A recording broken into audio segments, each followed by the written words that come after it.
Oh, hello there mga kababayan. Naku, hindi ako nakapag-post kahapon. Kasi maghapon na namang nag-brown out. Tapos dumating ang ilaw ng mga 6:30 in the evening. Mga mga 10 minutes lang or 15 minutes. Nawala uli. Bumalik hating gabi na. Kaya, itong malaking problema ko dito sa kuryente. Kaya hindi ako makapagtrabaho ng maayos dito sa online dahil nga dito sa pawala-wala na kuryente. Kwento ko sa inyo, dati nag-apply ako ng online tutor. Nakapag-work na ako ng more than 3 weeks. Tapos biglang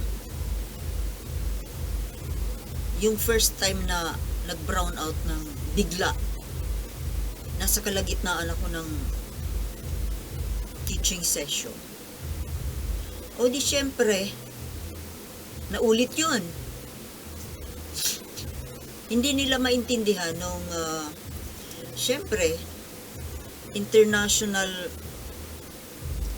foreign students, hindi nila maintindihan yung nagba-brown out. Hindi daw ba ako nagbabayad ng kuryente? Sabi ko, hindi kasi ganun dito. Ganito nga. Pero syempre, kahit anong rason na sabihin ko, hindi nila maintindihan yon kasi sa kanila walang ganito.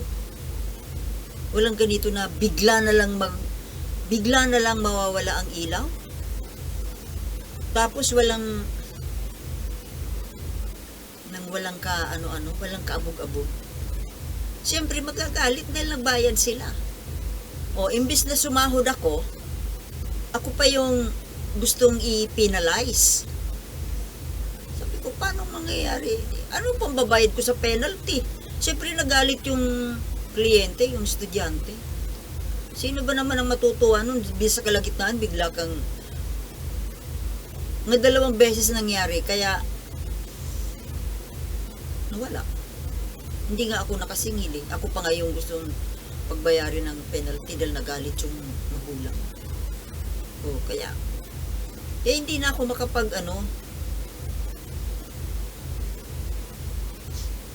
bad record na rin sa akin yun. Siyempre, baka may asosasyon yan sila dyan na mag-apply ka uli baka sana daw mayroon akong emergency wala akong emergency wala ako nun. Umaasa lang talaga ako dito sa kuryente na galing dyan sa grid. So ito nga po, kaya pati itong pagbablog natin apektado rin. Kagaya niyan, maghapon na brown out, hindi ako wala akong nagawa. Tapos nung mag-aano na sana ako, bigla na naman nawala uli. O, kaya mahirap. Ewan ko lang sa Manila kung ganito rin. Dito kasi sa Albay talagang ganito kalala ang dito. Kuryente dito. Nagsisi nga ako, umuwi ako Imbis na nasa Manila kasi ako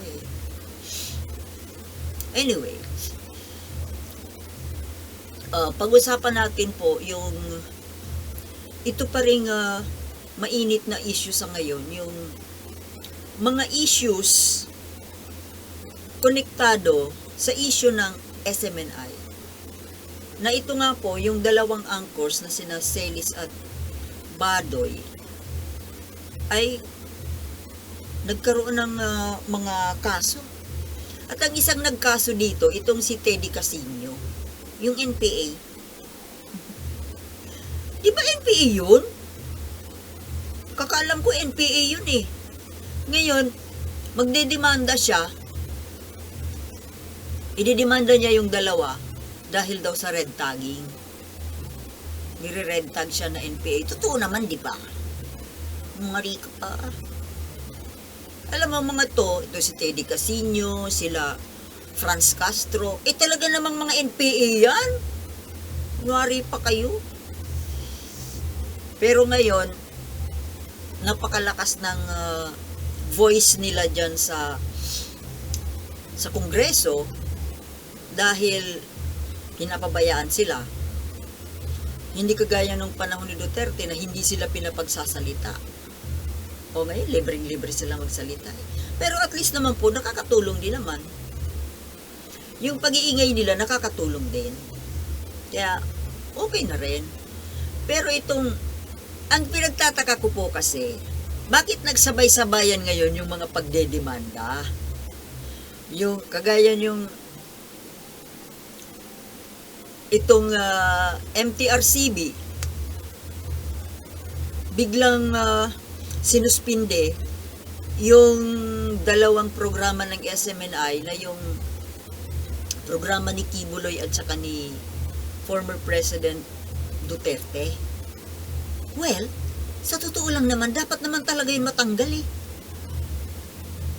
Dahil, biruin mo naman, nagmumura sa ere. Tapos, ang naging kaso nga niya po sa MTRCB, itong death threat niya kay Castro. Pero, ang pinagtataka ko, bakit ngayon lang? Ang tagal-tagal na niya nagpo-programa kahit na nung nakaupo pa siyang Pangulo, dating nagmumura na yan dyan sa SMNI, sa programa. Well, sabihin natin na walang magawa kasi nakaupo pang Pangulo eh. Siyempre, kahit kinatatakutan nga di ba? Kaya takot yung media sa kanya. Pero, nito nang hindi na siya Pangulo, nagpo-programa siya. Matagal na. Ilang buwan na nagpo-programa dyan na panayang mura. Bakit yun hindi kaagad yun inano? Ngayon, ang kaso niya lang, nung gikan sa masa, yung death threat kay Castro. Sa totoo lang, isa lang yun. Isa lang yun sa mga kaso. Ang mabigat na kaso, yung panghihikayat ni Duterte sa mga tao na civil disobedience, yung huwag magbayad ng buwis, yung nananawagan sa mga militar at pulis na mag-alsa. Matagal na yun. Bakit noon mismo hindi kagad sinuspende o walang aksyon? Ngayon lang dahil nakapag-trigger lang yung death threat. Mas magaan nga yung death threat eh. Sa iisang tao. Well, natural, mabigat yung death threat kahit isang tao. Pero ang ibig ko sabihin, mas matindi yung ginawa ni Duterte na call for destabilization. Dapat noon pa nga eh. Bakit ngayon lang? Yun lang naman ang kapagtataka dyan eh. Baka mayroon lang kasing pumukpok. Well, maaari po, duda ko, ito ay dahil doon sa nangyaring pambabastos kay Martin Romualdez at sa buong entourage ni PBBM doon sa Japan. Kasi just in a matter of 2 days, 3 days, kailangan bang pukpukin ng nakakataas? Napapakita lang, although maraming bilib, maraming humanga dahil nagawa daw na historical nga daw eh. Sabi ng isang vlogger, historical. Dahil naglakas ng loob itong pamunuan ng MTRCB, si Lala Soto, na isuspinde yung makapangyarihang dating Pangulong Duterte. Ako hindi bilib eh. Mayroon lang nag-push. Ang ibig ko pong sabihin, kung wala pang mag-push, hindi gagawin yung trabaho. Kasi Kasi kung talagang independent na nagdedesisyon ng MTRCB, matagal na dapat na sinuspinde kung talagang matapag. Eh itong mga vloggers dyan na nagsasabi na, oh, historical, oh, ang lakas ng loob. Ay, tsa, sa akin hindi. Mayroon lang nag-push. May pumukpok. May martilyong pumukpok sa pako. Kaya nagkaroon ng lakas ng loob na gawin yung suspensyon. Matagal na yan na nagmumura dyan sa telebisyon. At nakakatawa pa, silang dalawa ni Kibuloy, isang spiritual leader, spiritual advisor, nitong nagmumura sa ere. My goodness, only in the Philippines, na isang pastor at isang dating pangulo, two personages na kagalang-galang, kataas-taasan. Pero ito ka ang programa, yung dating pangulo, nagmumura. Yung pastor, pumapalakpak. Bilib na bilib doon sa pagmumura ng guest niya. Saan ka pa? Diba? Only in the Philippines? My goodness. Tapos ngayon ng MTRCB, ngayon lang.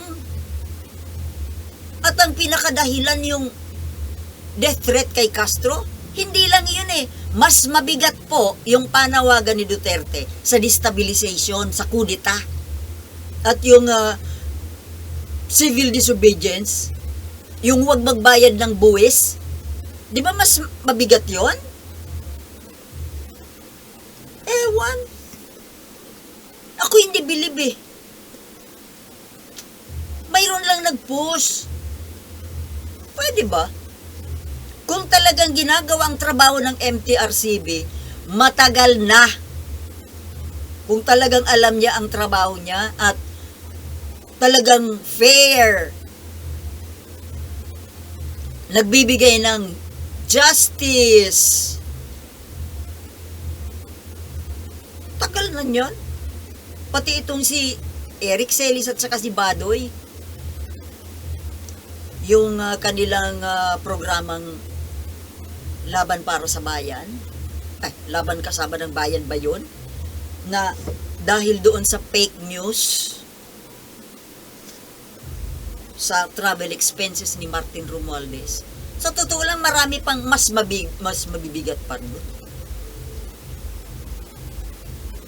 Ang nakapagtataka lang kasi, very timely na nung kailan, hindi ako pro Marcos ako. Pro government ako. No doubt about it. Ang akin lang po, itong MTRCB, hindi si Pangulo, hindi si Speaker, hindi yung nangyari sa Japan.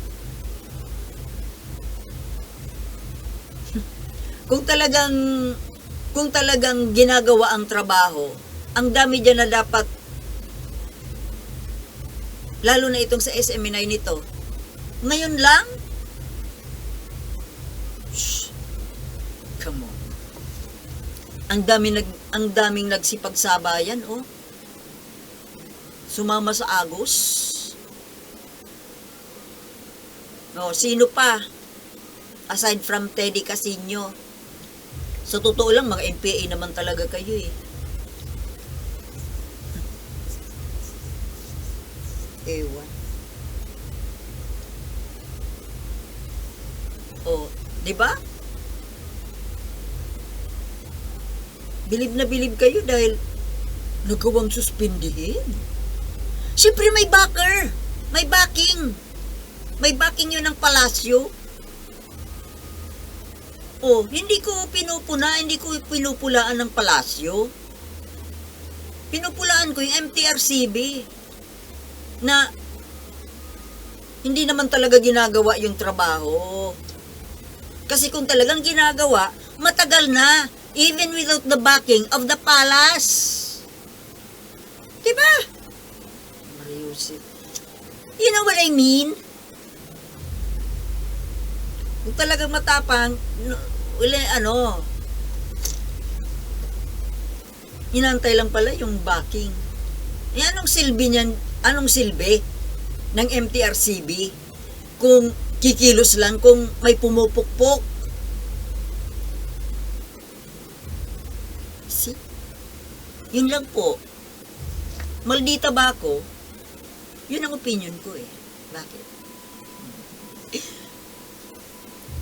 Thank you for watching. And see you in my next vlog. Peace.